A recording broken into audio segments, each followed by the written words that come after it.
Okay, people, we're sponsored today by Untuckit.com. Shirts made exclusively for men who wear their shirts untucked. You want to wear your button-down shirt untucked, but you're not sure if it's the right length? Untuckit.com is here to help. Their shirts are designed to fall at the perfect length, no matter what your size.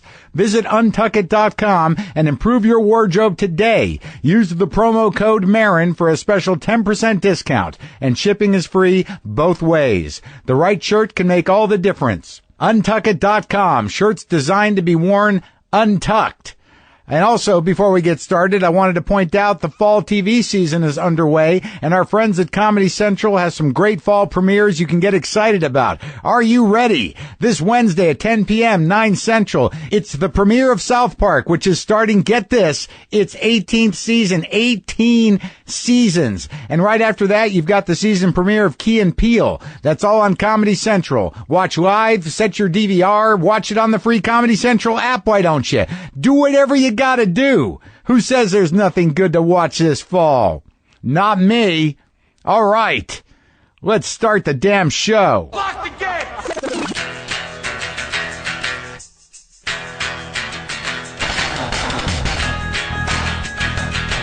Okay, let's do this. How are you, what the fuckers, what the fuck buddies, what the fucksters, what the fuck nicks, what the fucking what the fuck buddies? Nice to be in your head. I appreciate you welcoming me into your brain. In a very direct and immediate fashion, usually. Today on the show, Sir Nick Frost is here. Sir Nick, he's not a sir.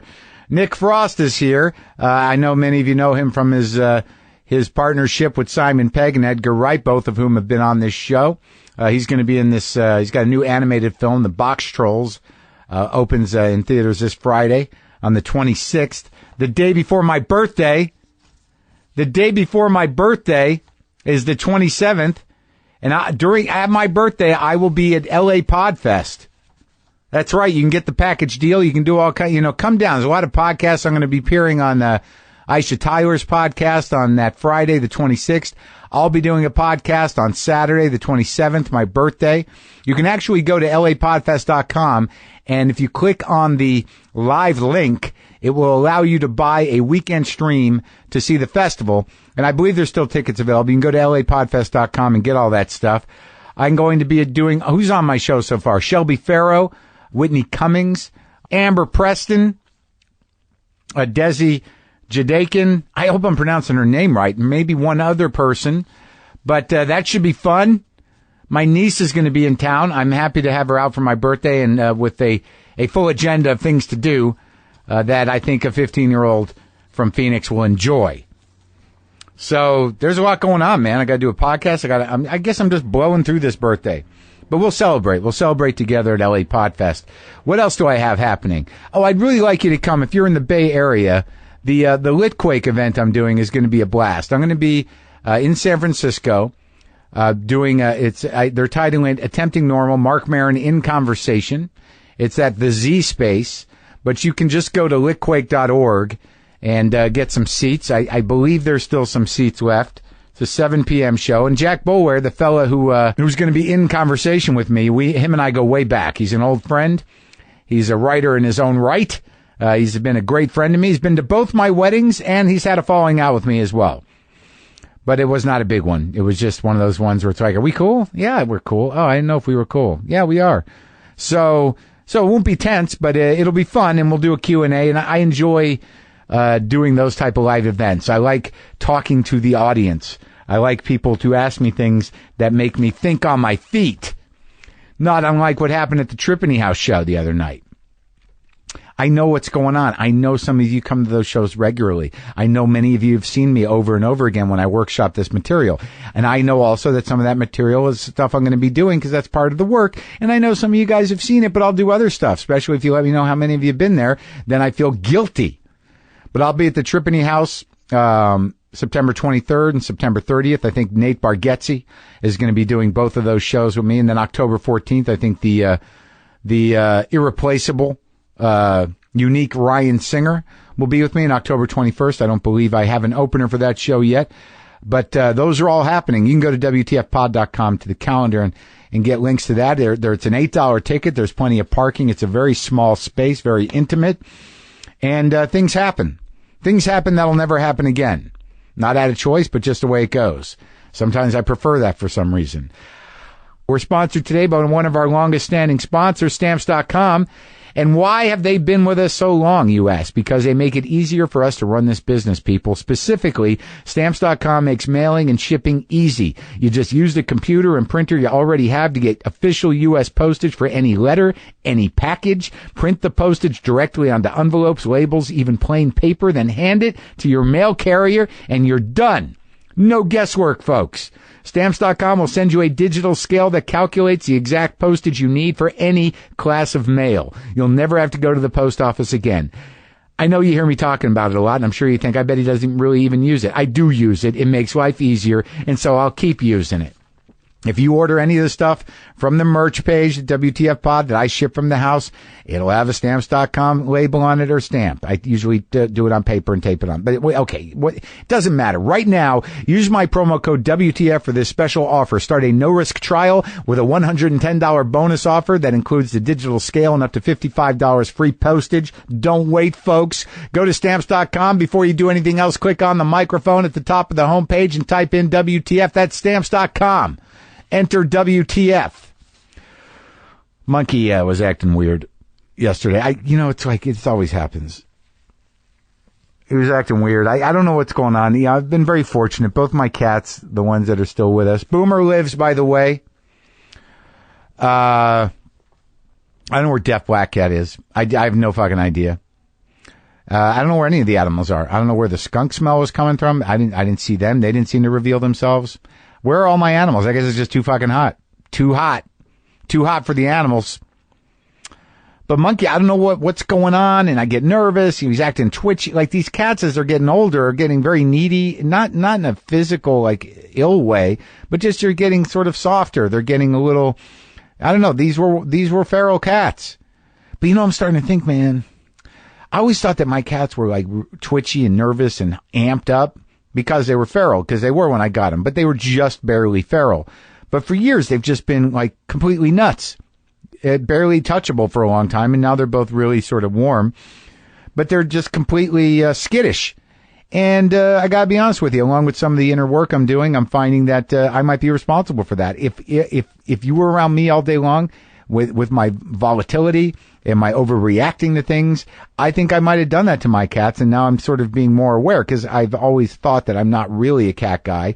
I'm certainly not a dog guy, but I like cats a lot. I love them, but I'm a little anxious, a little jumpy, and sure enough, they're both fucking jumpy.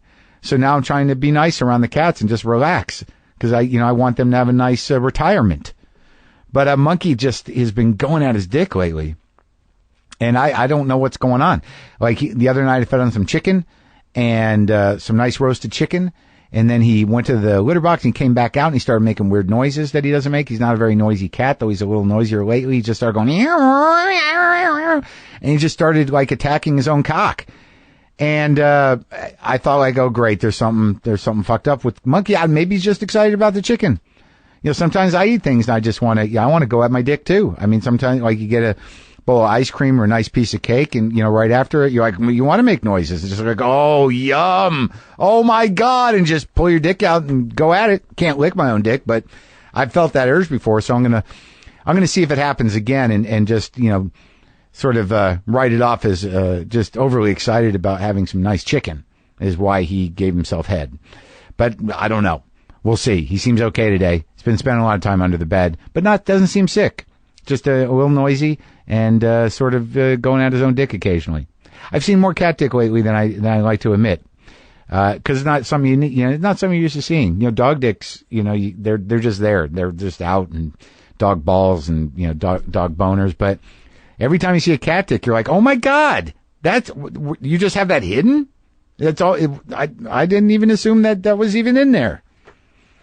Sometimes, because I've done some talk radio in my day, back in the day, did a little lefty talk, a little political talk, and also because I'm a comic and I do have a certain honesty to me, though it's specific usually to me in my life.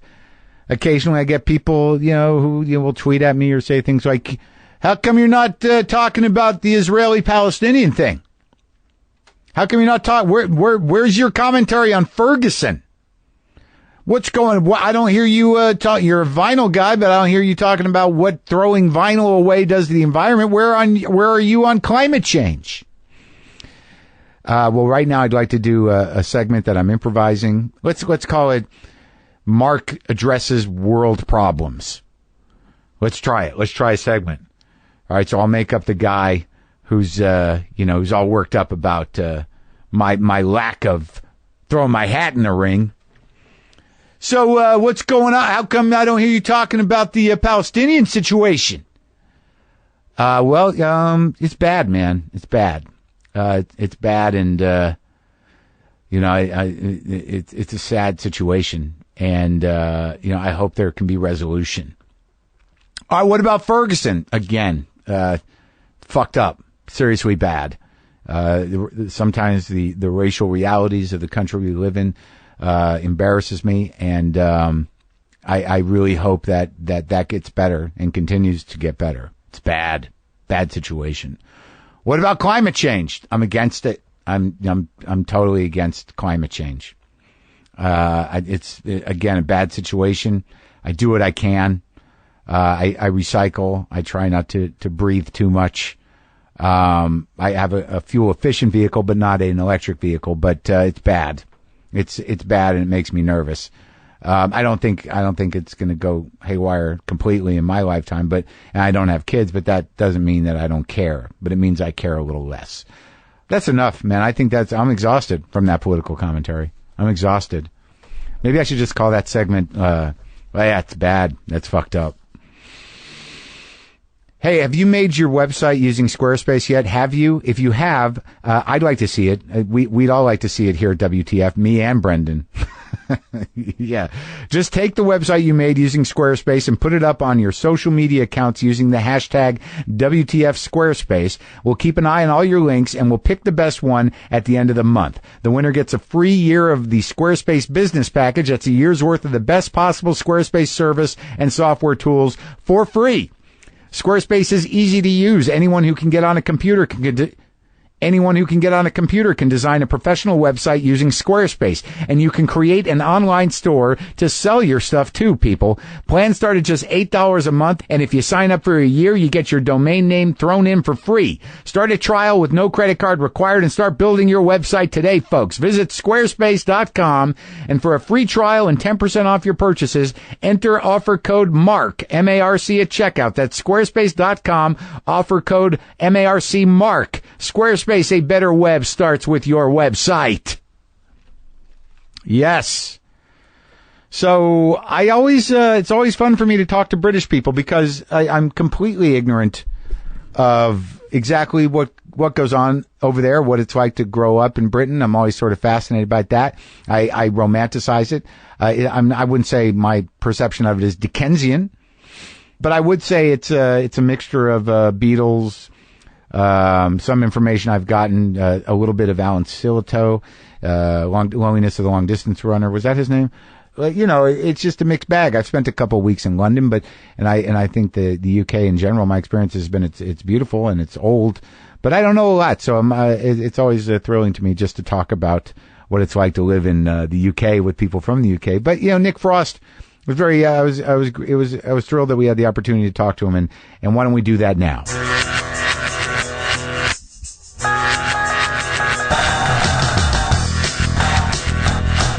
Must have a knife as well on the desk. Yeah, I want to have that there just in case it kicks off. I never know what the hell. Like sometimes people play with shit. I just have stuff there and it just keeps building. Yeah, seems a popular thing. That thing seems to get some attention. This? No, the squeezy, muscly thing. Oh yeah. I don't even know what those are called. Were they like a hand exercise or yeah, a wanking machine? Yeah, the wanking machine, the power wank machine. So all right. So how long have you been in L.A., Nick? I've been in here, in LA since Tuesday night. Yeah. And how's it going? Good. Really nice. Do you like coming here? I do like coming here. Yeah, I had a terrible night last night. I was up at like 2:30. Yeah. And then I just thought, well, can I swear? Yeah, of course. Fuck it. I'm going to stay awake. So then. Yeah. You've been up all night? Yeah. I've been watching films. I watch a lot of films. I watched like 4 films already. But you were hanging out with you said you were hanging out with Edgar at the chateau? Yes. And I managed to get him drunk enough so he'd go at a decent time. But he's a bit of a lightweight. Yeah, he's terrible. He's a little younger than you too, right? Yeah, I think he's like 3 or 4 years younger than me. But I've almost had fights for Edgar before where he's got so pissed that he's been out of order to the wrong man and they've wanted to thump him, and then I've had to step in to say, you know, you can't touch this little fella. But he does it with you, I bet. He knows you got his back. He's going to start some shit. Yeah. But he never got his ass kicked? I'm sure he has before I arrived. I've wanted to a few times. So what are you out here doing this trip? Well, I'm here with the film Box Trolls. Yeah. I did like 4 hours work on it, and then they said, well, why don't you come to the premiere and meet Sir Ben Kingsley? So I was like, yeah, all right. Did you meet Ben Kingsley? No, Saturday we're doing a Q&A, and I'm having a dilemma as to what to call him. What are the options? Mr. Kingsley, Ben, Sir? Well, my heart as a man to a man says, say Ben. Yeah. But I wouldn't want to say, hey, Ben, and he says it's Sir Ben. Oh, my God. Because I think I'd have an issue with that. But you wouldn't feel bad? You'd say who the fuck you think you are? Yeah, I mean, that's what I'd want to say, I think. I'd say I don't recognise your... Anybody can get knighted now, asshole. Yeah. I could buy one online. Yeah. Become the Duke of Brighton. It's that easy, man. Yeah, you can actually buy peerages online for Britain. Really? Yeah, just like little known ones that have essentially, you know, the lineage has died out and they're just sat there dormant. So you could actually become the Duke of something or Earl. I mean, it means nothing, but... How much does it cost, something like that? I think it costs a few grand. Yeah? But yeah, there's a famous boxer called Chris Eubank. Yeah. Who was like super middleweight champion of the world in like the 80s and 90s. He bought one, and like he's now like Duke of Brighton, and he drives around in a giant big rig, like an 18-wheeler truck, but just the cab. It does it say Duke of Brighton on the side? Yeah, I think it does. And that's sort of a sad indicator of what's happened, isn't it? I mean, yeah, he might as well have the words "Look at me" written on the cab. But the fact that you can buy those things, I guess the money goes to the township, or how does it work there? Yeah, I think you become like lord of the people, you know, and you can then take your pick of the women and in the town. So it's still kind of old school like that. Oh yeah, absolutely. You can prima nuptiae, isn't it? You get to sleep with the brides on the first night. For a few $1,000, you get to be a duke, go to the town, pick a lady. What's not to like? Yeah, it sounds great. I have a feeling it doesn't work that way though. Wait, so Ben Kingsley's a guy, you know, I mean, I grew up watching him, you grew up watching him. He's a great actor. He is. And why are you going to be hanging out with Ben Kingsley? Well, it's Leica, who are the guys behind Coraline and Paranorman. Okay. And I think they're doing that nice thing that even though they're making animated films, they're doing it stop motion, which is incredible. Oh, yeah. So I got a chance to see some of the, you know... With clay? Yeah, essentially. Really? Yeah. It's really... Classic. It's an incredible process. And takes forever. It does. I think they started it in 1912. Yeah. And do you know, what's your character? I play a man called Trout, who's essentially a violent meatbag with a heart of gold. Right. I'm not sure why they cast me in that role. But he, you know, through his work with Ben Kingsley's character, aka Mr. I think it's Mr. Peel, he starts to question whether or not he's right, you know. Yeah. Now, but is this the first time you're meeting Ben? Yeah, on Saturday. But you've worked with him for... Yeah, our voices have worked together in the edit suite. Isn't that amazing about voiceover? Simon's in it too, and Elle Fanning is in it. Yeah. And Sir Ben and no, but none of you've met. Tracy Morgan is in it. But you've met Simon, obviously. But you it was all solitary work. You were just reading. Yeah, it was just me on my own. Sometimes with a lovely Richard Iowadi, and that was it. Yeah, it's amazing that like you're part of a film and it's opening and you're going to meet the cast now. Yeah, I did Ice Age too, and so I can probably say I worked with Queen Latifah and. But never met him. Never met Dennis Leary. That's the beauty and the weirdness of doing animation. It paid for my kitchen overhaul. Right. I'd never met any of the other actors in it.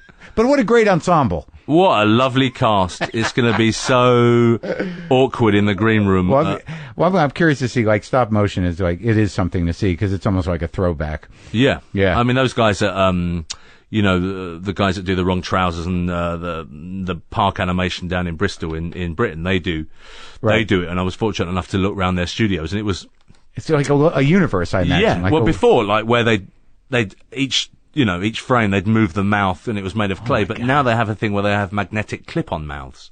Oh, really? So they have a room with like 1 million mouths in, so they can just snap one up, take that off, put it, and do it that way. That seems almost more work. It's not? Apparently not. Apparently it's you just kind of choose your array of mouths for the day, like Oh my God, 1A to 7C, and then you just You gotta have such like OCD to like do that. That'd be terrible. Yeah. Well, I hope it goes well with Ben. Absolutely. I hope you pick the right. I might say, all right, Gandhi. Perfect. That might be my opening. I think you figured it out. Yeah. So, what part of England did you grow up in? I grew up in a place called Dagenham, which is the kind of far reaches of the East End. So, as a guy who knows nothing about England, paint me a Dickensian picture. Okay, well, Dagenham it's the most famous thing because it has a big Ford plant there. Okay. It's a shithole. It's very working class. It was a place to buy hashish and weed, but you could also get cut there fairly easily. You could get caught easily? Cut. Well, really? Yeah. Okay, got it. I think it's one of the cutting capitals of London. When you look at the tourist map, it's got a guy bleeding. Yeah. Well, it has like With a hash pipe. A wound open and one drop of blood coming out. What happened in the East End in like the 1950s and 60s is as the immigrant families moved in, the true Cockneys were angry at this, so they all moved out gradually. Right, do you come from a true Cockney? Essex. I'm not a true Cockney. A true Cockney, you have to be born within the sound of Bow Bells. Now, Bow Bells is a famous church. Okay. And if you can hear Bow Bells as you are being born, then you're a Cockney. That's really what it depends on? Yeah. Yeah. And where were you? So you didn't make it? You couldn't hear the bells? No, crikey. Bow Bells was a way away. It was like 5 miles away. So I did not hear Bow Bells coming out of my mum. But how many kids in your family, though? Is it a big working class family? Or? It was, but I was the only one from my mum and dad. Oh. But my dad had children before me, and my mum had kids before me. So I was the only thing that really connected them. Yes, yeah, essentially. And you had half brothers and sisters. Yeah, in my mum and dad's sex life, I was the only one in that Venn diagram. Right, in the middle. You were the only true one between them. And did your dad work at that Ford plant? No, my dad, he did a lot of things. I remember him when I first kind of became aware of him. He was a gardener. Aware of him? Like you were sort of like, hey, there's that guy. Who are you? Yeah, exactly. Yeah, yeah. He was a gardener, and he always had. My dad's not with us anymore, but even when he died, he had like the most amazing body for a 74-year-old man, and he was always fit as a butcher's dog. And yeah, he was a gardener, and then he was an incredible artist as well. So he painted a lot. And then he started work at a factory which made high-end office furniture. Okay. And he started as an upholsterer. Uh-huh. And over the next kind of 25 years, he became managing director of the company. Really? Yeah. So he climbed up from upholstery to the guy in charge. Yeah, he was a delivery driver, and then eventually he was the boss. So I'm always impressed with people that have skills like gardening, upholstering. Yeah. I wish I had it. I can't do any of that. You can't do anything. No. Yeah. I think I could probably upholster. As long as it's taut. Yeah. That's all you need. Yeah. Stretch that shit out and staple it. Yeah. You got it? If it's a hydraulic, I'd be all right, I think. So when you were growing up, I mean, what was the age difference between you and your siblings? I was the youngest. Right. And then, did it just go up, or were the two of them the same age? Was it? Yeah, I think it went like, my youngest sister was 4 years older than me. Then there was one 3 years older than her. Then there was, and it went up like that. So you've got a half brother or sister that's probably 60. Yeah. Really? Yeah. Do you know them all? I don't. It's I do, but it's part of my sad life story, actually, that a lot of them kind of didn't make it. Oh, really? Yeah. They've passed away? Yeah. Oh, that's sad. 4 of them. Really? Yeah. 4 out of the 6. Wow. Just tragically, or just life. Yeah. And how it moves and rolls, sadly. So, Yeah, I mean, it was a real pain in the hole. Yeah. It's a wonder that I can keep going. If I'm being honest. Well, I guess that, you seem pretty healthy. Yeah, I mean, I also lost a mum and a dad in that time too. So, yeah, so much frigging tragedy that but I think but not at once, not in some. No. Okay. Maybe that would have been easier to just get it all over and done with, as opposed to be drip-fed grief. Yeah.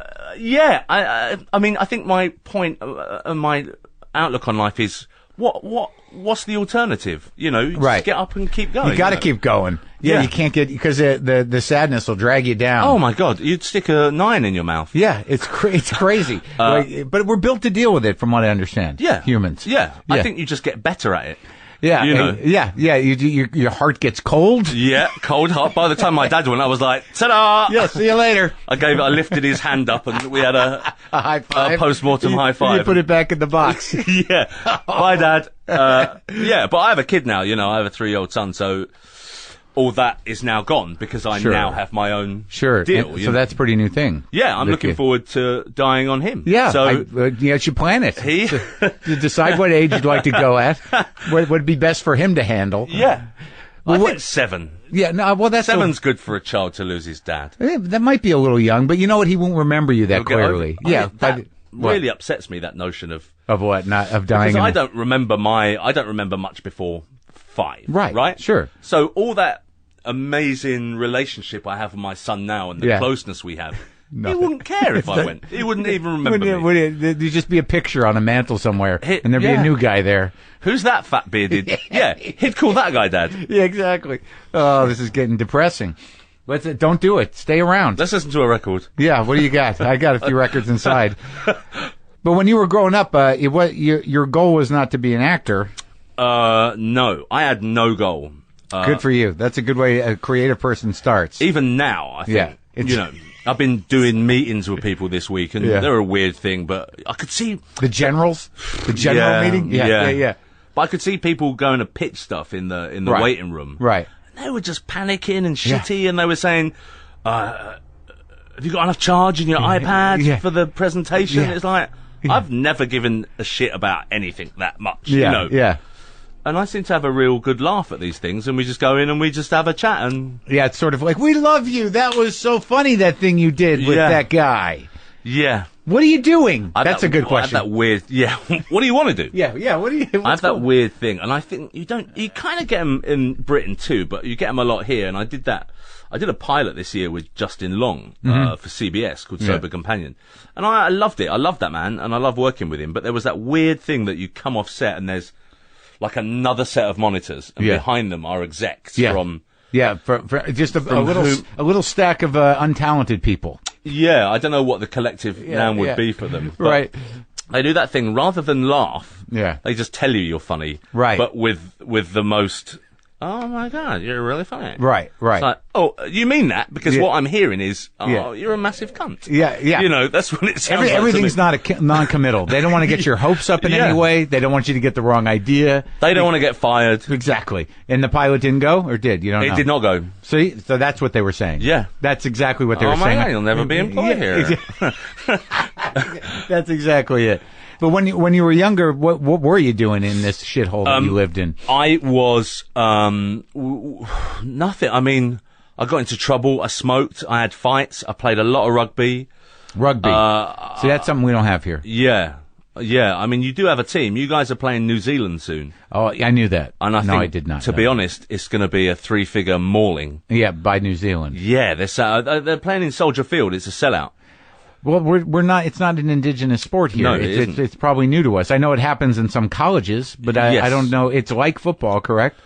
Yeah, but like not soccer football, but American football. Yeah, but no pads, and it's almost continuous. We don't work on the down system. So it's like it just keeps moving. It keeps moving. People are getting the shit beat out of each other. Yeah, and you can see it. Oh yeah, I mean there's no pads protecting anybody. No, they wear. I don't know why that never caught on here. Yeah, it's true. There's a thing you can get called you get cabbage patch ears. Yeah, and so you see MMA fighters with big fat ears, and rugby players get it too. Oh, so really? now they're kind of wearing A hat kind of some foamy sort. helmet. Yeah. Can we say foamy helmet? Sure. I don't know. But yeah, I played that for a long time as a kid. Was that like? Did you see it as a career possibility? I kind of. Well, it wasn't paid at that time when I was playing. You didn't get paid, but now they get paid. You know, Right, it's right. professional. But I was kind of good. You know, I played for. Were you in the paper? I was not in the paper, I don't think. No, I think the scores were and the but, teams. But not like, this guy's special. Yeah. None of that. Watch this lump. Yeah. I essentially played for my state. I got to that kind of level. So there's a state team? Well, you have a county team. So Yeah. county for us is the same as state for you guys. Okay. So it was all right. Yeah. I was probably 5 steps from being kind of pretty good. Well, was there ever talk of going pro, or did you? No, Or they didn't have it yet. I got to a point. I got injured when I was 16, and I was out for like 9 months. And then when I came back, I'd kind of fallen for weed and drinking and girls, and Yeah. It was over. I was thought Washed up. That. I went back when I was 22, and To rugby? 22, 23. Yeah, a mate of mine, a Nigerian mate of mine, said, "Why don't you come and train with London, Nigeria?" Yeah. And I was the only white man on the team. And this is before show business. This was a long time before show business. And they would fight so much during training amongst themselves Yeah. that I thought, fuck this. On a raining Tuesday night. Yeah. I thought, no, and that was it. That was my... You didn't want to fight with them? No, not really. I mean, because they're big, Yeah. 6'8" and 300 pounds. Yeah. Fuck that. This is training. Yeah. I don't mind fighting on match day, but Why now? why am I losing teeth on a Tuesday night? That's a good question, and a reasonable question to ask. A memoir. For a great, exactly. Why am I losing teeth on a Tuesday night? That's the memoir of Nick Frost. But are you a fighty guy? I have my moments. I think people assume because I'm a comedian and they see me playing Danny Butterman or Little Ed that I am that man. But coming from where I came from, you kind of had to be. Really? Yeah, it was a tough play. So I'm not. Yeah. But if pushed, then I will. Are you a winner? I'm nasty, so... Oh, really? Yeah, I think it's that thing.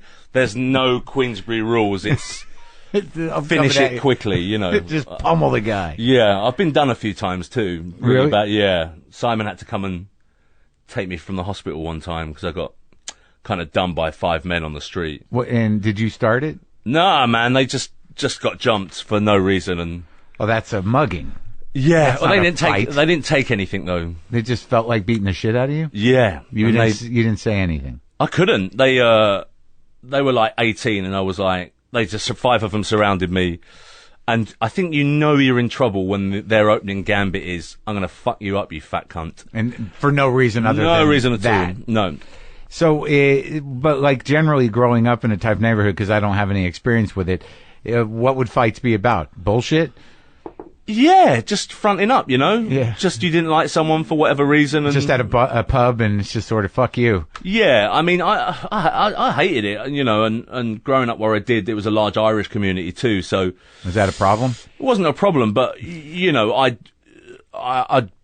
I went to pubs at quite an early age, I was pubbing it at like 13, 14, and we'd all try and get in somewhere and get in somewhere else, and invariably the drink at that point, not for me, but for pubs and clubs that were full of drunken Irishmen on payday, it would kick off, and it was kind of horrific to me, and it frightened the life out of me, and I think, the best thing that happened to British culture was ecstasy, because it essentially stopped all violence in all pubs and clubs, because because everybody loved each other. yeah, punches were replaced by hugs. Hugs. Oh, that's amazing. sweet. But like it's weird because it's hard not to stereotype. But I grew up I didn't grow up, but I went to college in Boston, and I was fairly terrified of Irish people.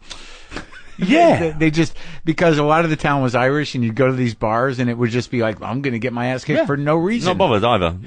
It's that, I love that thing that truly violent people have no thought about consequence. Right. And I always had, and being a big man who was agile, you think, I could just kill you right now with one, it's that thing you read about, guy hits a guy and that guy's knocked out and he falls over and hits his head. And it's over. And he dies. Yeah. And it's like, I've always been terrified of that. Yeah, and of that's doing why I it? don't. Of causing that? Yeah, potentially. Right. Yeah, you know, yeah. Accidentally killing the guy. It'd be terrible. Yeah. It'd be absolutely awful. And it happens all the time. I So know, yeah. Over nothing. Over nothing. Yeah. But, people like the guys in Boston and the hard nuts at home, they don't give a shit about that. They don't even think about it. I guess that's, I guess that's what makes somebody a good fighter. Yeah. It sounds like an oxymoron. Right. But yeah. That guy doesn't give a fuck about anything. Yeah. He's the best. Who was I talking to the other day? We saw a guy in a pub and he was a lot of scars on his face. And she said, God, I'm really frightened of this guy. And I said, it's not the guy with the scars you need to be frightened about. It's the guy who gave him the scars, who invariably has no scars, Yeah. So when you got all involved with the weed and the booze and you gave up your 16-year-old rugby dream, Yeah. What'd you end up doing? Nothing, really. I just, I dropped out of high school when I was like 16, 15 and a half, 16. And I started work, when I was like almost 16. Yeah. At a shipping company. Yeah. For like $7,000 a year. Yeah. And I kind of liked it because they treated me like an adult, and I'd hated school because they didn't treat me like an adult. Right. And I didn't act like an adult, to be fair, but I loved it. I love working. So you're just a guy? Yeah. Loading shit? Yeah. Doing stuff? Yeah. Making a paycheck? Just making it work. Yeah. Yeah. That's what I did. Working with other guys? Yeah. Chatting to the girls in the office. Hello, darling. Yeah. That guy. I was that idiot. But you'd never tried comedy, you'd never done comedy. No. And then by the time you went back and decided not to join the Nigerian rugby team, Yeah. what was going on in your life when you decided to do comedy? How did that come about? Where were you? Well, I lived away. I didn't run away, but I was told in no uncertain terms that I should leave London. By who? There are areas that I'm not prepared to talk about. But essentially, I was said, perhaps you should leave London for a little bit. So I did. I left and I went to Israel and I lived in Israel for 2 years. What? I was only meant to be there for like 4 or 5 months and then I ended up staying there for 2 years. All right, back up. So you get thrown out of England. Not thrown out, but politely asked to leave. Yeah. By people that had some weight. Yeah. Okay. Yeah. So you go to Israel. Why Israel? A mate of mine had been, and he said, this would be good for you. You should go. To Israel? Yeah. Really? Like just weeks after the first Gulf War had ended. What was your mate doing in Israel? He was on kibbutz. So he's a Jewish guy? No, he was Christian. He's a Christian guy? Catholic, yeah. Oh, so it's sort of, I need to get my shit together. Yeah.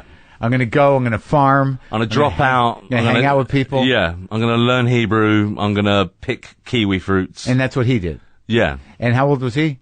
He was a bit older than me. He was like in his mid-20s and I was 18. I didn't know that the kibbutz system was a viable alternative for anybody to get their shit together, but it makes sense. Yeah. Because for American Jews, it's sort of like go get connected to Israel. Yeah. But for apparently people in the UK, it's like better than jail. Let's go. Yeah. But also it's that thing that it's, you're called a volunteer, and it's Swedish girls, it's South African girls, it's New Zealand girls, it's right. Australian girls. So that also appealing. Yeah. And Not the work necessarily, but I like the work. I've always liked heavy lifting and So what part of Israel were you in? I was right on the Lebanese border.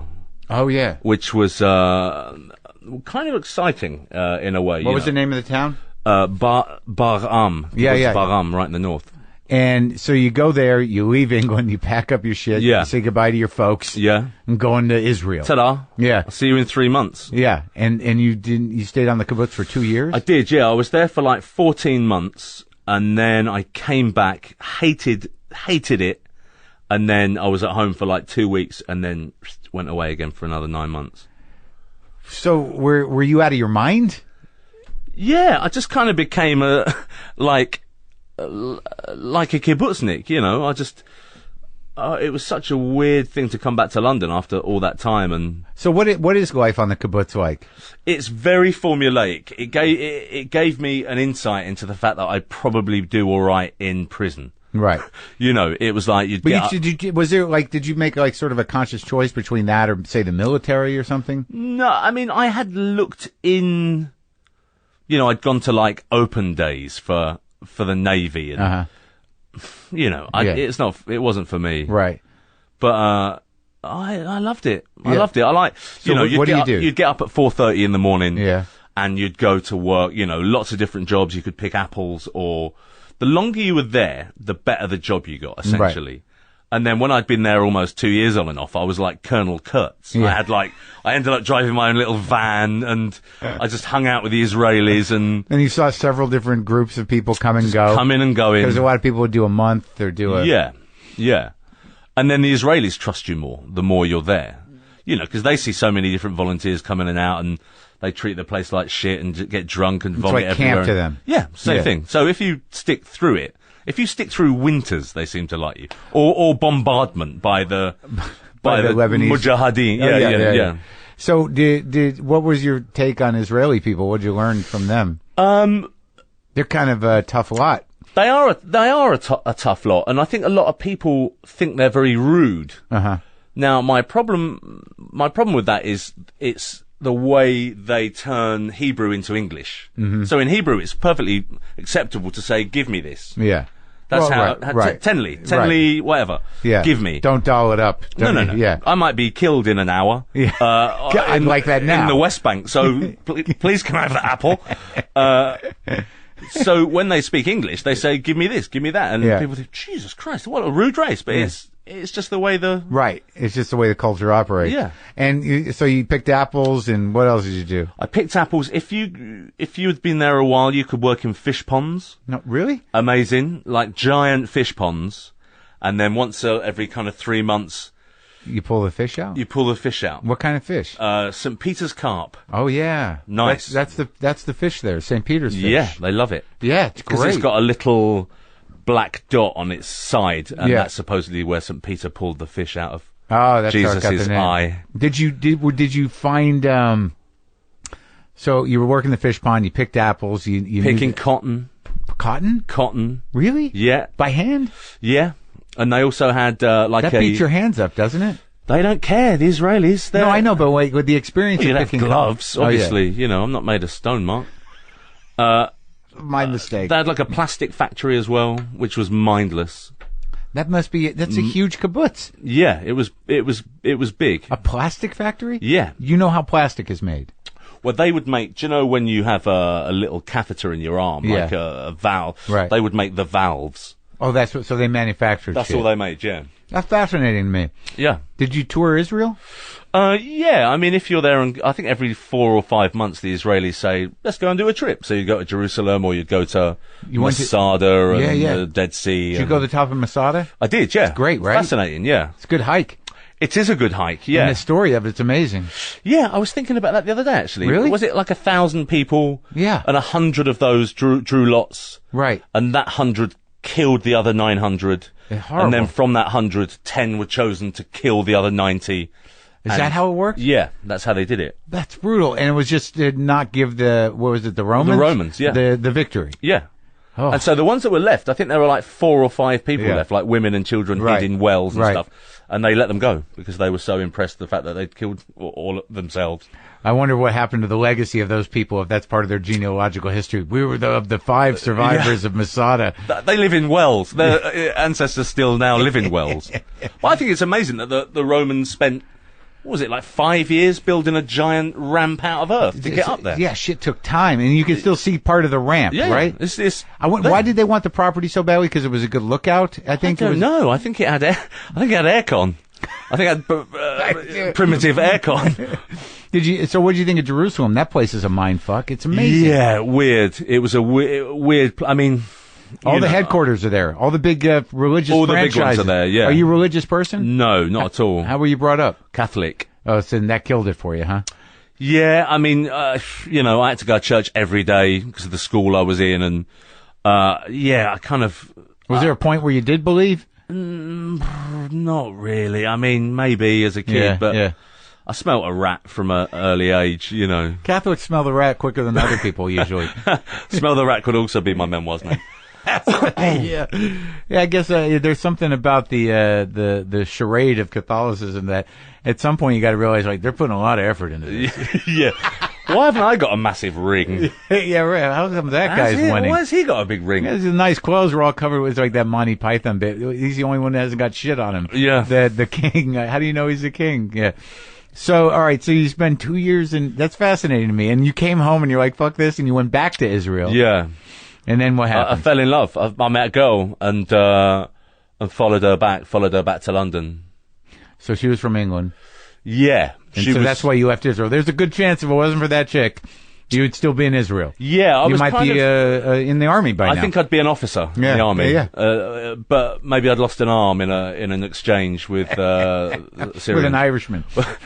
In a brutal exchange with an Irishman. Yeah, I mean, I got to a point where I was kind of given choices in terms of, well, you've been here a while now, so, maybe you should get married and stay, or... Oh, to become a citizen? Just to become part of the kibbutz, maybe. Oh, really? So there was if you log the hours, there's a cult element to it. Yeah. We'd like to keep you and your children here. Yeah. You're of good stock. Perhaps you should go to the breeding tent. You have to give the children... That fascinated me, too, that they give their children to the community, literally I didn't know that. at birth, yeah.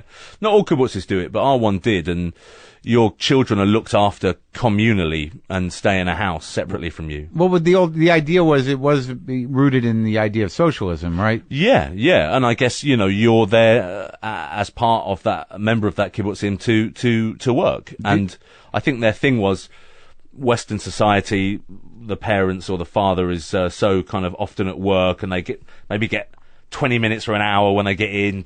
Right. And so, the kids are looked after all day communally. Yeah. And then you get 4 or 5 hours in the afternoon solid, with your folks. Solid, yeah. And then you just sleep in a different house. Were there people I had that were brought up that way on the kibbutz? Oh, yeah, all of them. All the really? kids, yeah. I mean, there were young adults there, Were they well adjusted and everything? Seemed like a good good as thing? well as any Israeli can be, I guess, living, Did you keep any contacts with any friends from that time? I don't. I'm not like that. Yeah. I don't know anyone from 2 years ago, really. That's where it drops off. I don't know if it's the brain thing. Yeah. But I'm not a looker-backer, I rarely do. Did you learn Hebrew? Tiny bits, I was good. By the time I left, I could understand more than I could speak, but it just goes. It went. Yeah. So you followed a woman from England that you met there? Yeah, she was, her grandmother was Israeli and she could speak Hebrew, and Jewish girl? Jewish girl. It was doomed from the start. Yeah. Her mum hated me. Really? Yeah.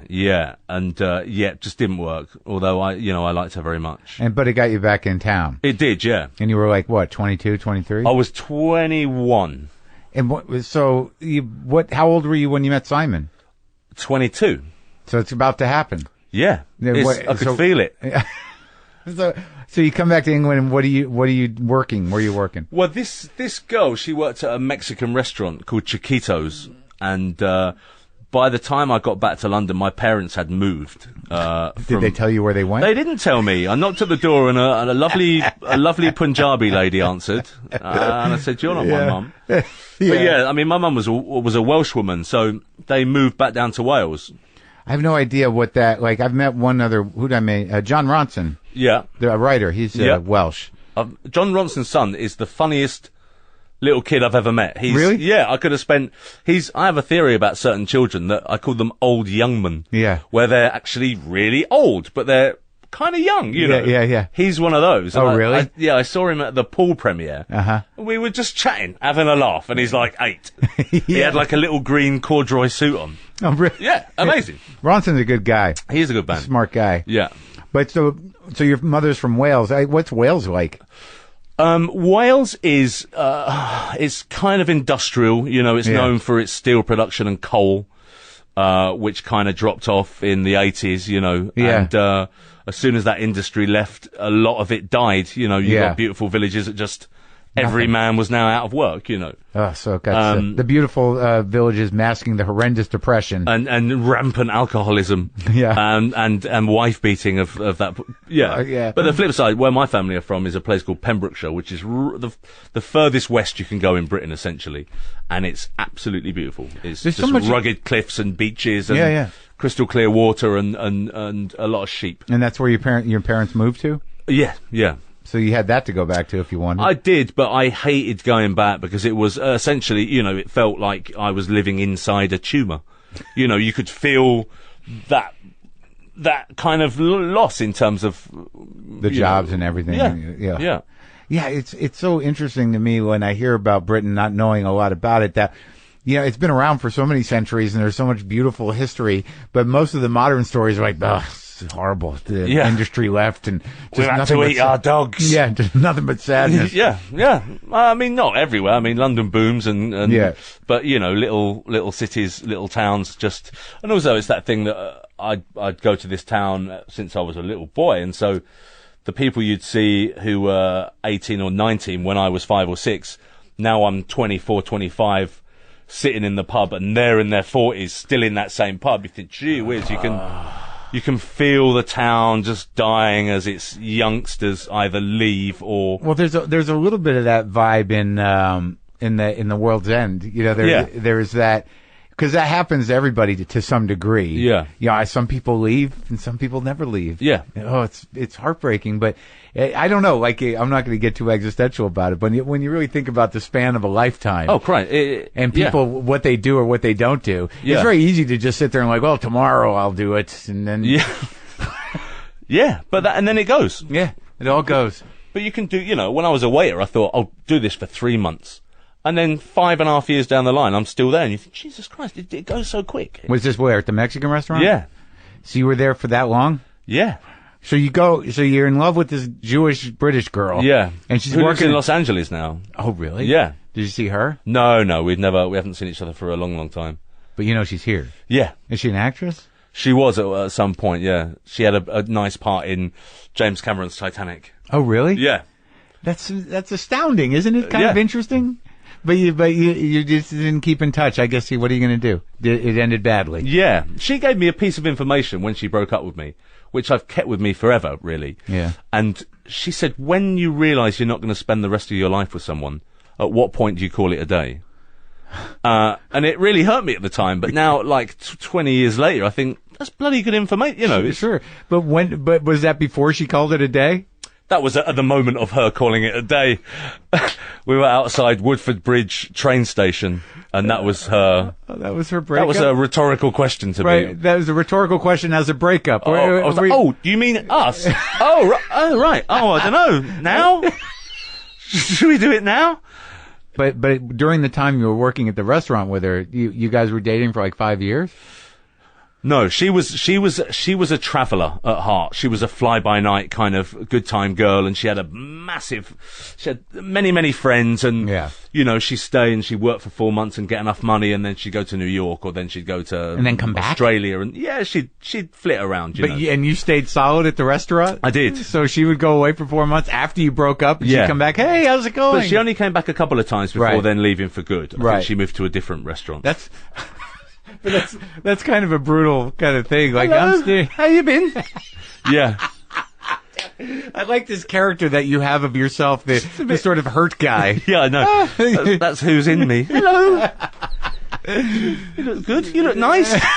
You look nice is good. Yeah. How's it been? You seen anyone? Yeah.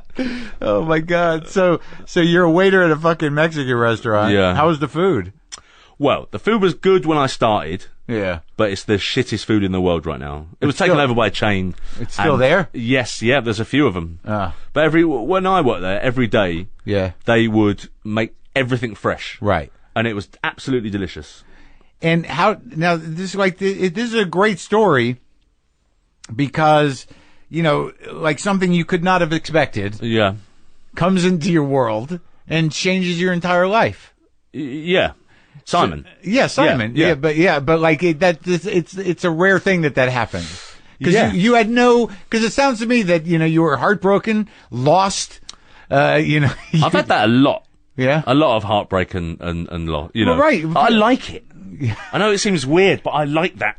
What about it do you like? I like that angsty pain of unrequited love. It's sure. I kind of got quite good at it. So in terms of it being a default setting, I was all right with that. I knew how that felt. Right, and if you got a handle on that, you can handle anything, really. Yeah, but in terms of other women, that shit gets old. that left bank poet. Right. It's fine for a bit, but it becomes fairly unattractive in your mid-30s. But are you saying to me that you resigned yourself to it? Yeah, I think I always fell in love with women who were fairly unattainable in terms of they were really beautiful. And you know what that guarantees? That you stay in that shitty place. Yeah. That must be how you feel comfortable. Serving pints of margarita to thick-fisted Irishmen. So you're heartbroken. Yeah. You have no goals. No.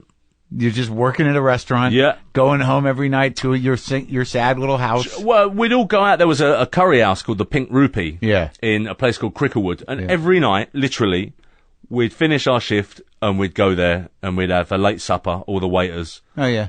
And drink. So you had friends. 8-9 pints of Stella. Yeah. And then go back and sit up till 4 or 5 in the morning just puffing on, you know? Yeah. And that was your life. Good life. And what happens? A girl came to work at the restaurant called Charlotte, and me and her became really good friends really quickly. She was there was never any attraction there, but you know when you just get someone? Yeah. You think, wow, how did this begin? Yeah. And she had a boyfriend called Simon. Yeah. And one night I had a party at my place, and she was bringing him along, and I'd never met him before, and I was nervous. I was nervous to meet this guy, because he was a stand-up, and I was like the funniest bloke at Chiquitos. That was official, by the way. And yeah, I met him, and we had like we kind of circled round each other for like 2 hours at the party. Like I didn't want to. Yeah. Like who's the funny guy? Yeah. And then I got to a point where he was outside on this balcony, and I kind of went out there, and I remember we stood there for like 2 hours doing impressions at one another, like the dueling banjo scene from Deliverance, but with impressions. What impressions were you doing? Like characters from the Young Ones and newsreaders, and there was a weather guy called Ian McCaskill, and he was really famous for, like, he'd start every like weather thing, he'd say this, hello, and that so like me and him, but even now, like, that can make me and Edgar and Simon laugh a lot if just out of the blue one of us says, hello there, oh no way, hello. So yeah, we did that a lot, and then as was my want at that point, I then became so paralytically drunk that as Simon left the party, I had like a big bass bin in my flat, like a big speaker. Yeah. And his last memory of that party was me unconscious, slumped on top of it as music went and it kind of vibrated me off of it. Yeah. That was that, you know. And then we suddenly realised that kind of 3 or 4 months down the line, we'd spent every day together. And really? You just became friends? Yeah. The three of you usually? Or? The three of us, yeah. The three of us became thick as thieves, and we would just, like, howl with uncontrollable laughter, and I'd never met anyone like Simon. And did you go see him perform? Yeah. There was a year when I went with him to 250 gigs. Well, I'd drive him, and a couple of times I'd intro him, and you know, Charlotte at the point that he started to say, maybe you should try some stand-up. And at first he wrote like a list of clubs. Right. For you. That would take me on, and I could do an open spot. And I'd never ever dreamed of doing anything like that, or being an actor, and I shit it. I was fucking terrified of doing that, you know. But you did it? I did 12 gigs, and 6 were amazing. Oh yeah, what'd you do? Impressions or? No, I just wrote like a little 8-minute routine. I didn't really have a voice. It wasn't my own voice. It was kind of surreal, and you know, we really loved the comedians Vic Reeves and Bob Mortimer, and their thing was surrealism at that time, and so I wanted to be kind of like that. And, and I think the problem with it is I wasn't very good because I hadn't done it a lot. You know, it's like everything. You just have to get up there and just do it and do it and do it. You know? And so 6 were good, and 6 were the lowest points of my life, and that includes burying both parents. They were completely awful. I did a gig which lasted 3 seconds. What happened in 3 seconds? I was working in the restaurant. I'd done Chiquitos. A waitress was taking over from me at 6 o'clock. I had a gig at like 8:30, but the other part, you know, the other side of the city. And do you have Pro Plus here? What is that? Pro Plus are like caffeine tablets. I've been eating those during the day and drinking coffee, and by the time she got there, I was so fucking furious, and my teeth were grating. And then it took me 2.5 hours to get across the city in the rain on buses. Uh-huh. And when I got into the venue, there was probably 14 people in there. Oh, yeah. And they were all aged between 18 and 24-year-old men. Yeah. And they were all from the same soccer team. Yeah. And when I walked in, there was a heckle war going on between them and the compere. Mm-hmm. And the host? And the host. Yeah. And the compere saw me with my coat on, and I kind of waved. And still with my coat on. Did you have that face? Hello. He introduced me to get himself out of the shit. It's only like my third gig. Thank God you're here. Yeah. And I kind of got on. I still had my coat on. And I kind of went, oh, hello. Kind of a bit humble. Hello. And like this big lump stood up and said, fuck off, you fat cunt. And I just clipped the mic back on and went home. I just walked off and went home. And that was it. Heartbroken again. Yeah. Still out in the rain for another 2-hour journey back. Was that the last gig? Yeah, I did a couple more after that. There was almost a fist fight with a heckler.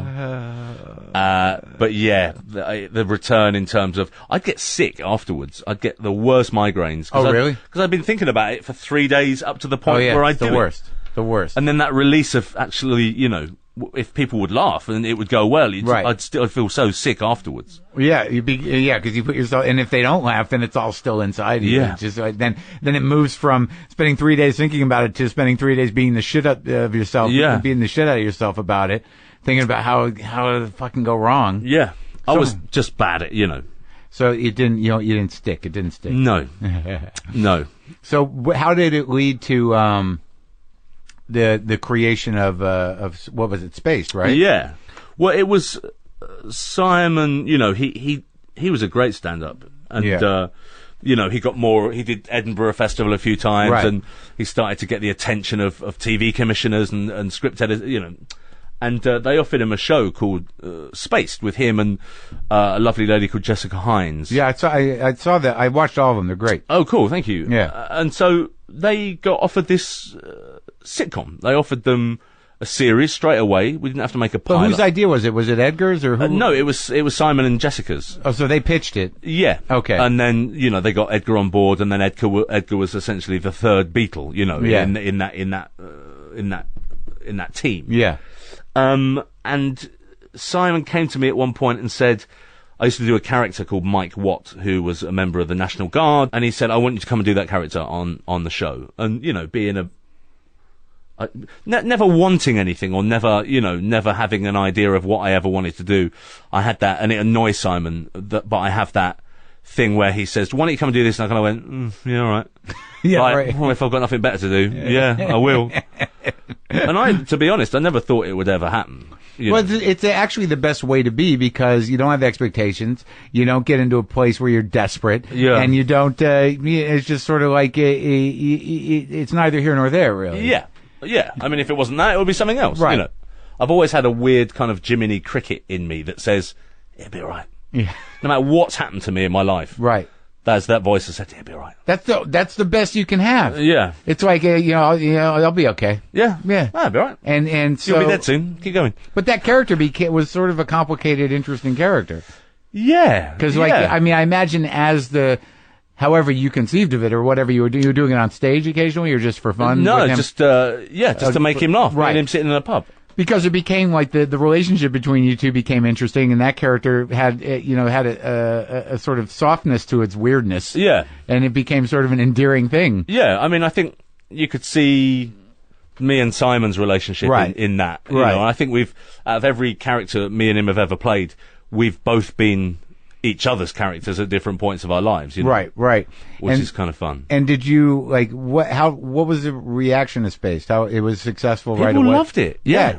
People loved it. And it's amazing to me in Britain that you did What'd you do? Like 7 episodes. Well, 14, but 7 in a season. right, and that's it. You did That was 2 it. seasons. Yeah. Is you just sort of like that's what you do in Britain? You do. No, I think it just. I mean, you do get sitcoms that go for longer, but I think at that point it just fizzled out, and Edgar was keen to do a film, and Simon and Edgar, wanted to do Shaun of the Dead, so we were offered that option, so we went that way. And were you now a sort of an established actor to a certain degree? Or? No, I went back to waitering after the first series of Spaced, because I'd, coming from a place where I never had money, when someone then gave me, I don't know what the figure was, someone gave me like $6,000 to do Spaced, it was like, that went in 8 weeks. Right. I just spunked it up the wall. Right. And 8 weeks later I came to literally mopping the floor at 1 a.m. in a different restaurant. Just kicking myself, saying, "You fucking idiot! Why did you do that?"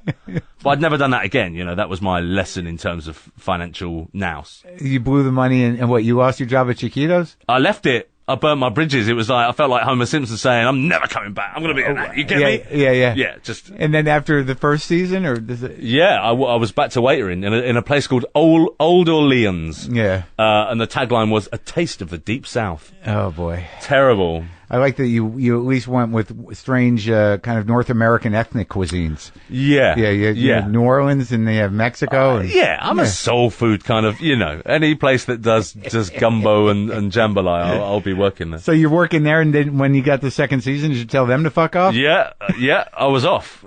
Yeah. And then it started to pick up, I started to do little bits and pieces and.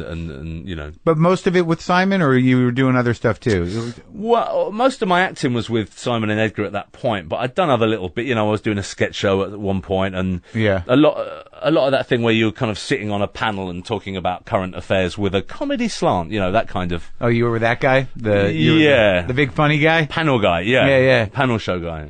And it was fun. It was good. I did a couple of seasons of that thing, and I did some presenting, and I did a show called Danger 50,000 Volts. Yeah. Which I loved. We did 2 seasons of that, and I was essentially playing a character of it was a bit like Mike Watt. Uh-huh.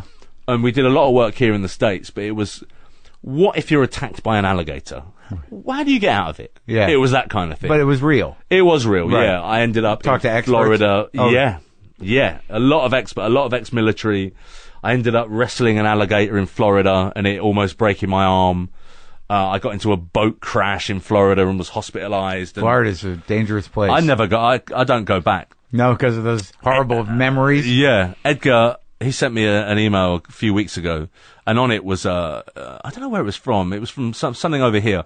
And it was every state in America, and it was #1 torrented film in each state. Cuban Fury was the most torrented film in Florida. And that, what was it? What movie was that? Cuban Fury, I did a dance film like last year, where I played a Cuban salsa champion. And it was the #1 torrented film in the most highly stolen movie. Yeah. Yeah. I thought, I wish he'd paid. It did like $100,000 over here in the box office. But I was weirdly proud of it. Why wouldn't you be? Yeah. You're a cult sensation. I wouldn't have to pay for another drink in Miami, in the Cuban quarter. you got to go down there. Yeah. What was it? Was it an over-the-top, hilarious character that you were doing? No, it was a man who was down on his luck. Predictably, a bit broken. He was a champion dancer when he was 12, and then he got essentially beaten up by bullies, and he turned his back on the world of Cuban salsa. Uh-huh. And then, 20 years down the line, he's a bit of a sad sack, and this woman, Rashida Jones, comes to work in his office, and he falls in love with her, and he finds out that she dances salsa, so he finds his old teacher again to try and get him to learn all the new moves. Did you learn? I did. I trained for 7 hours a day, 6 days a week for 7 months. And can you do it? I can, yeah. That's something I'll never lose now. Do you do it for fun now? I do, yeah. I was out a few weeks ago. But now, okay, so the big movies you did with Simon, yeah, are you did Shaun of the Dead, and then you did what was the other one? Hot Fuzz. Hot Fuzz. Was the next one. That was a good one. I watched them all. And I had World's End. And we did Paul. Yeah. Oh, I don't know if I saw that one. So with a little alien, they have to get the alien back. Oh, okay. And me and him play comic book nerds. Yeah. And we hire an RV and we treat ourselves by we go to Area 51 to see what it's all about. And while we're there, we bump into an alien who has escaped from the facility, and we have to drive him up to Devil's Tower to get home. to get him home. So a little E.T. riff. Did Edgar direct that one?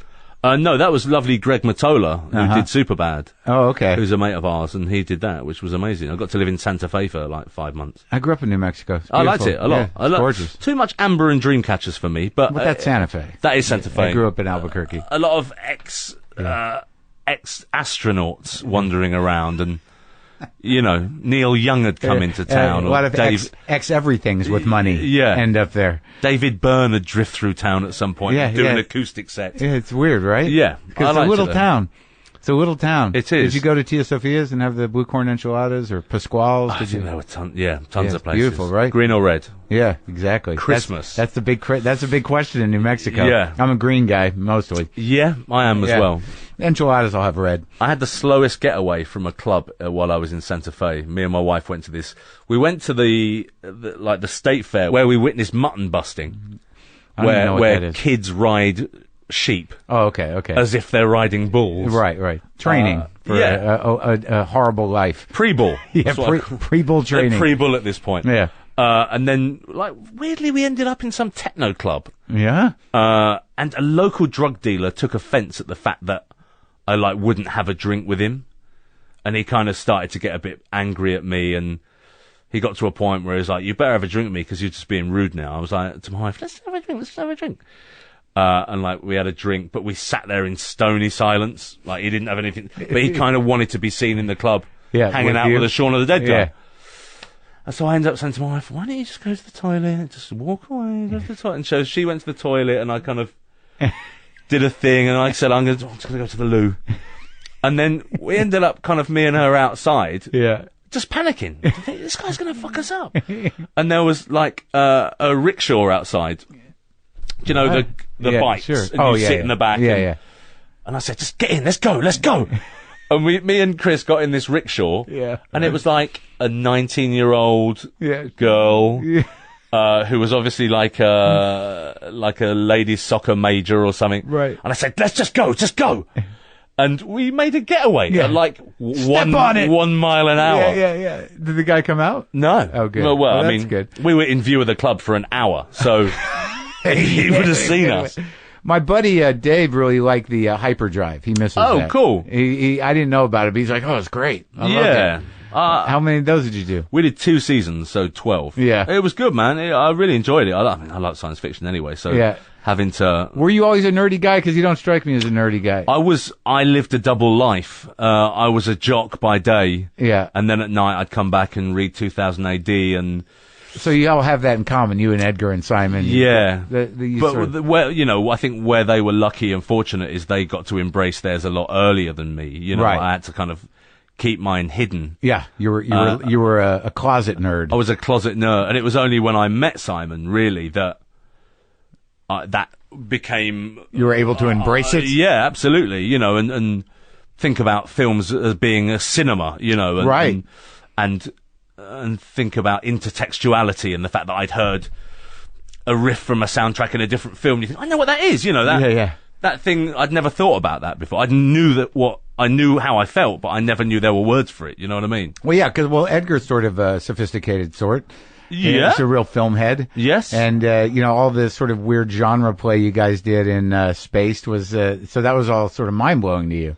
Yeah, I mean, it was like, well, this is what we do at home. You know, this is what me and Simon do every day. We have, I used to do lots of different sound effects of firearms. That was part of Mike Watt's initial kind of MO, that he could kind of do every firearm. And so that kind of slow motion gunfight was stuff that me and Simon would do anyway, Just sitting around the house?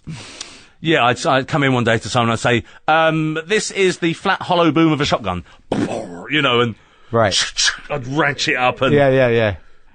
In terms of making movies with Simon and Edgar, you're a producer now a lot of times? Or? Yeah, I produced Cuban Fury and I produced World's End. And how was that job? I mean, how did you come into that job? What does it entail, really? I think it's about just having that official stamp that you have a voice, essentially. Right. I think during Shaun of the Dead, and certainly not so much Hot Fuzz, but, I was kind of young to all this and new to it all, and I think I was very aware of my place in the food chain, and even though it was the three of us making films, I was acting in those jobs, but I did have a kind of voice, and they would always let me, hammer the script for notes, and then they take those into consideration, or they don't take them, Right. But then obviously the more and more we did together, and after Hot Fuzz, it was, and World's End was saying, I kind of was confident enough to say, I'd really like to produce this with you guys. Yeah. And it was cool. So you're like a guy now. You're a show business guy. Yeah, now I'm a showbiz guy. It's an amazing story. Yeah, I guess. You still don't consider it, I mean, I know you only go a couple of years back, and you don't look back much, but aren't there moments where you're like, holy shit. Yeah. I was thrown out of England. Yeah, well, I was asked to leave. Yeah, I mean, listen, I was kind of approached recently by a publisher to say, would you ever write a memoir? And so I'm not sure. I mean, I've sat down for 5 months and I've written one, and I'm 23 and I've written 190 pages of Really? a story. So I don't think I am going to do it, but I enjoyed sitting down and doing it for myself. It's kind of interesting. To engage the memories. Yeah. And see the journey. Yeah. Why are you apprehensive about doing it? Because of that, that area that, I think I wanted to write the whole thing and then take out everything I wouldn't want anyone to know and see what would be left. Right. See if there would be an amusing story there, without the embarrassing parts. Shit. Yeah. But that's what people want. They want the shit. Yeah, but see, there's a weird thing in our culture today is that I'm not sure people are ready for that shit. What they want is a story about meeting Quentin Tarantino or me and Bill Hader hanging out together, or people want that. What they don't want is those, maybe what the publishers don't want are those very interesting autobiographies of the 70s and 80s by people who lived a life, and that's what I want to read about. Right. But that's not necessarily right. The ones who barely made it out, but are now they're now big and old and rich enough to not care. And they had an amazing life. Sure. You think, Jesus Christ. It sounds like you had one. That happened to you, yet still you survived and thrived, They, why, of course they want that. You don't think they want that? No. Well, did you meet Quentin Tarantino? I did, yeah. How was that? Amazing. Yeah, I've met him a bunch of times. Yeah, is he a fan? Yeah, he has a picture of me and Edgar and Simon in his cinema. Uh-huh. When you go out for other directors and stuff, what would you like to do at this point? Okay, let's have a general meeting now. Okay. It's so nice to see you finally. Hello. Yeah, I really became that guy. Yeah, hello. Yeah. Hello, you. Enjoy your work. Thank you. Love Simon. What? Edgar was just here yesterday. Uh-huh. Good friends of yours. So what do you want to do? I don't know. I'm not really bothered. What you got? I went into a meeting years ago. Yeah. It was like the first time I'd done Generals after Shaun of the Dead. Yeah. And I had a meeting with, I think it was Amblin or it's one of those guys. Was that Spielberg's old company? Yeah, it was one of those, it was quite a big deal, and I was terrified, and it was hot, and I was sweating, and I turned up 3 minutes late, and then they kept me waiting for a while to punish me. Right. And then they said, you can go in, and this lovely girl kind of showed me into the office. And there was a woman sat behind a big desk in quite a dark room, kind of lined with rich mahogany or sequoia. Uh-huh. And she did that thing where she just pointed at a chair and she didn't look up. Yeah. And then she stopped after a couple of minutes. And she looked at me. I mean, she really looked at me. And then her thing, she said to me, I got 3 words for you. Shrek on Broadway. And she put her chin on her fist to underline the fact she'd finished talking. Yeah. And that, I think that says a lot about me. I was like, I actually remember saying to her, what else have you got on your slate? Like I'd heard someone say slate in an office. Take your head off your fist and give me some other options. Yeah, oi, chin fist. Take your, Well, they were trying to cast that. They thought you were the guy, huh? I mean, I guess the criteria for that is he big? Right. Can he dance? Can he sing? Not that. Just is he fat? Yeah. Is he Shrek shaped? Yeah. And you said, thank you. Yeah. Anyway, thanks for seeing me. Yeah. Well, do you have some things you want to do? Well, I've just written I've written a kids thing, which I want to turn into a graphic novel. I've just met a really amazing artist called Rebecca Foster, and I think she's keen to illustrate it for me. And you do a lot of voiceovers as well, don't you? I do voiceovers, yeah, and yeah. I mean, I just want to make good things with good people. Right. I've written a wrestling film. Oh, that'd be good. I think we're going to try and get that off the ground. Are you a wrestling here. fan? I am a wrestling fan. I like a bit of rough and tumble, and I'd like to do all the wrestling myself. So, that'd be great. I need to put a cap on it in terms of. Yeah, I think I'm 42 now. I think 45, and that's when you start getting spines busted. And you gotta find another guy that looks like you to take the hit. Yeah, maybe the guy who's playing Shrek at the moment on Broadway. I don't think it lasted long. He's probably looking for work. Yeah, they cast a guy who turned out not to be the right guy, who I know. But they already did the contract with him, so he got paid out for it. Oh, nice. But he wasn't even the dude. I think it's now probably so you could go and see it in Atlantic City. Sure. It's that kind of It's always on Broadway in Atlantic City. Yeah. Yeah.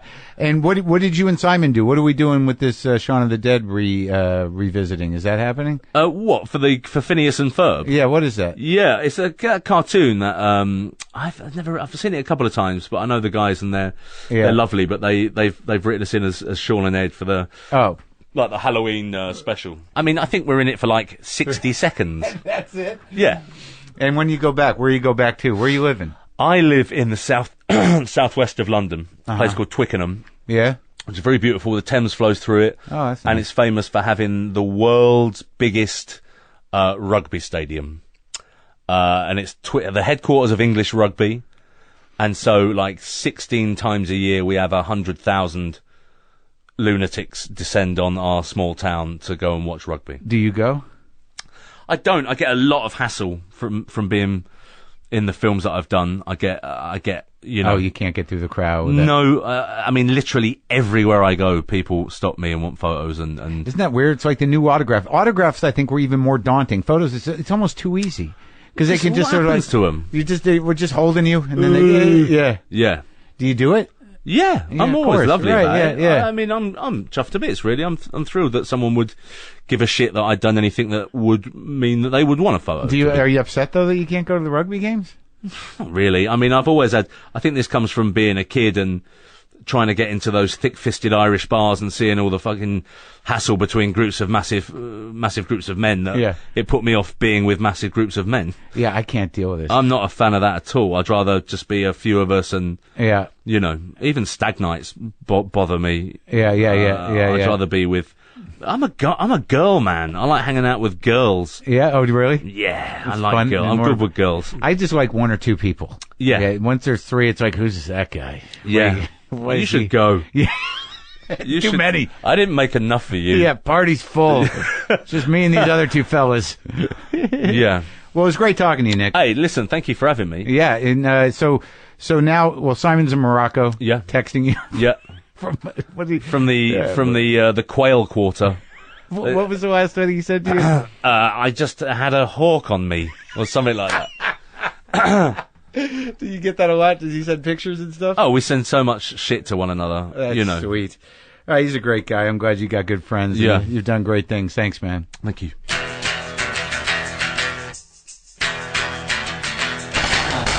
Well, that's it. Wait, I love talking to that guy. What a funny guy. Nice guy. Happy for his success. Look, folks, go to WTFpod.com for all your WTF Pod needs. Get some merch. Pick up the app if you don't have it. We've got about 500 and God knows how many episodes. The most recent 50, always free. All episodes free for up to 6 months. Then you got to get the premium app. So you download the free one, upgrade to premium for a few bucks, and you can stream all of them. Going to restock the merch for Christmas. I should probably make a new shirt or something. Oh, did I mention that Fences wore his own handcrafted Boomer Lives shirts on the Tonight Show with Jimmy Fallon? That was exciting. I guess I should talk to that guy at some point. I'll have to get into what he does. It's not that I'm not interested in things. It's a lot of times I just don't make time for them. I guess that would be sort of similar to not being interested. Would it not? Yes, it would.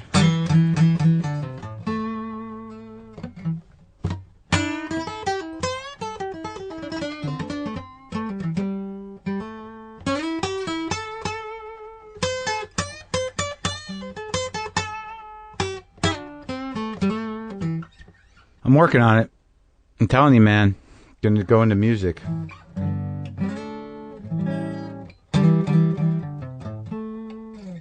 Yeah, because there's always room for a 50-year-old mediocre blues player.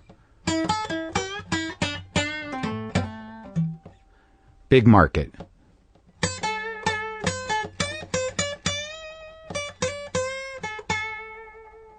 Boomer lives!